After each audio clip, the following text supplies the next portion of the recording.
Comment ça va YouTube? Exceptionnellement cette semaine, je ne vais pas traiter 3 vidéos, mais plutôt une première, puis un gros thème avec plusieurs vidéos à l'intérieur. C'est parti. Donc, plein de personnes pensent que le basket est un sport de mauviette, parce que dès qu'on nous touche la main, il y a faute. Eh bien non, c'est un sport tout plein de violence. La preuve est la preuve. Force that one, Wilson with the rebound. Moore. Open look and a one-handed jam. And a hard foul. Voilà pourquoi je ne dunk jamais. Bah non, pourquoi je ferais ça? C'est trop dangereux. Je peux dunker. Ah mais non, attends, je suis pas payé moi aussi à un moment. Donc ce pauvre joueur universitaire s'appelle Marcus Moore et en voulant simplement dunker en contre-attaque, il s'est fait cogner la tête contre la planche par son défenseur. Oh boy, oh boy.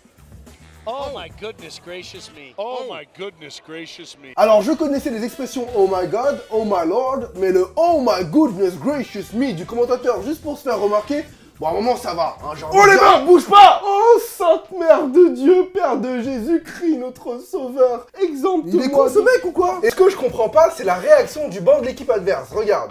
Open look and... Oh! Il y en a qu'un seul qui réagit, les autres s'en foutent. Il y en a même un qui se met à boire. Bah quoi? Je suis sponsorisé moi, il y a les caméras, c'est le moment. Vu comment personne n'est surpris, quelque chose me dit que c'est pas la première fois que ce défenseur casse un joueur. Et le mec qui réagit là, ça doit être un nouveau. Wow les gars, vous avez vu, c'est chaud! Quoi ça? Non t'inquiète, c'est juste Johnson. À chaque fois qu'il fait le mec à jouer sans lunettes, il confond les têtes et les balles.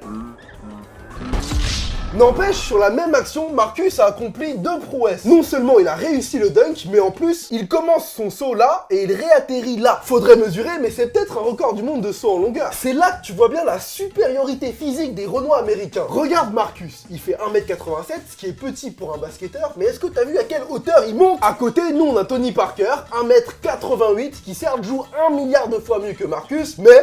Et l'interception de Tipeee, allez un petit dunk. Ça va, je troll, c'est au cas où Tony passerait par là, Tony. On se refait un touquet quand tu veux.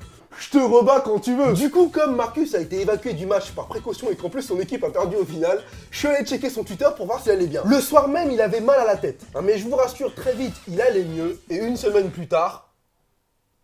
je crois qu'il est guéri, ouais. Donc ces temps-ci, on entend énormément parler de Donald Trump. Pour ceux qui ne le connaissent pas, c'est un multimillionnaire très provocateur qui souhaite se présenter à la présidentielle américaine. J'ai mon avis à son propos et j'aimerais qu'on en parle juste après ça. $505 billion.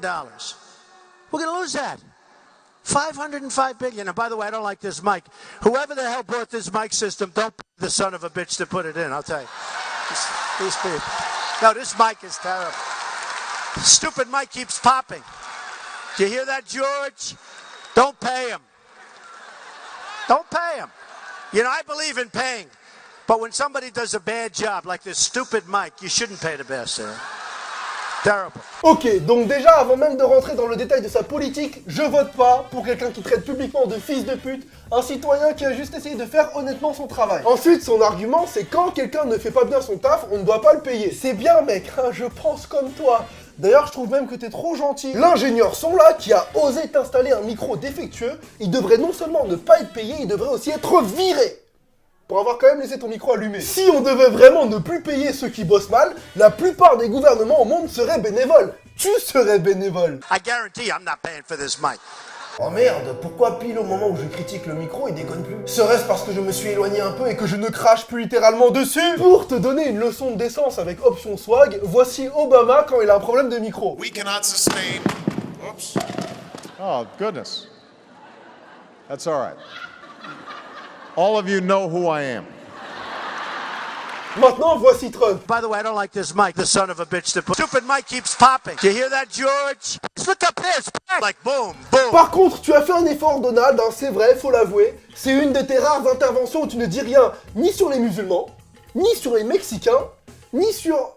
ah bah tiens, tout ce qui est pas blanc en fait. Parce que oui, Donald Trump, c'est aussi ça. Donald J. Trump is calling for a total and complete shutdown of Muslims entering the United States until our country's representatives can figure out what the hell is going on. Alors certains d'entre vous vont me reprocher, Kevin c'est pas bien, t'as isolé un extrait, il a sans doute dit ça dans un contexte. Déjà non. Et ensuite, le seul contexte dans lequel c'est acceptable de dire je veux fermer les frontières de mon pays à tous les musulmans, ce serait si c'était dans un sketch sur un candidat à la présidentielle imaginaire qui fait exprès de dire des conneries juste pour faire du buzz. Si tu écoutes la suite de son discours, chaque musulman représente une potentielle menace. Tu vois, si cette tasse c'était l'amalgame et cette balle Donald Trump, il plonge dans l'amalgame.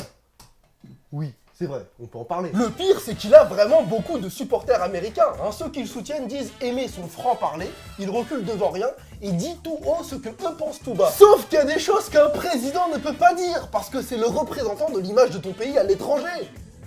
Remarque, pour une grosse blague sur 4 ans, son franc-parler pourrait me faire marrer. Alors pour ce putain de gouvernement de merde, d'abrutis que vous êtes là, vous avez tous voté pour moi, bande de cons. J'ai prévu de mettre tous mes potes en ministre, afin de tous bien vous niquer et me faire de la thune sur votre gueule. Comme ça je vais me branler sur votre pognon là avec un max de pute. Excellent, au moins il dit la vérité. On va finir sur une énième de ces conneries très intéressantes. On n'est plus à ça près de toute façon. On va parler d'un tweet qu'il a écrit lui-même. C'est lui, hein, pas son community manager, pas un journaliste qui a mal retranscrit. C'est lui qui a pris son portable tout seul comme un grand, qui s'est arrangé pour que ça rentre en un tweet de 140 caractères. Bref, voilà ce qu'il a dit. Le concept, genre ça n'existe pas, de réchauffement climatique a été inventé par et pour les Chinois afin de rendre l'industrie américaine moins compétitive. Alors je suis désolé Donald, hein, mais j'ai appelé là-bas. J'ai quelques contacts en interne, et cette fois-ci, wallah, c'est pas nous. Promis, c'est pas nous. Pardon, allez, va te faire enculer. Et la question de la semaine nous vient de Abby Diop. Que penses-tu de Donald Trump? Allez, salut Abby. Merci de ta participation. À la prochaine. Et c'est déjà la fin de cette vidéo. Comme d'hab, si elle t'a plu, n'hésite pas à la partager et rejoins-moi sur Facebook. N'oublie pas de me poser une question dans les commentaires, j'y répondrai la semaine prochaine. Et je te dis à vendredi prochain, 18h, pour une nouvelle vidéo.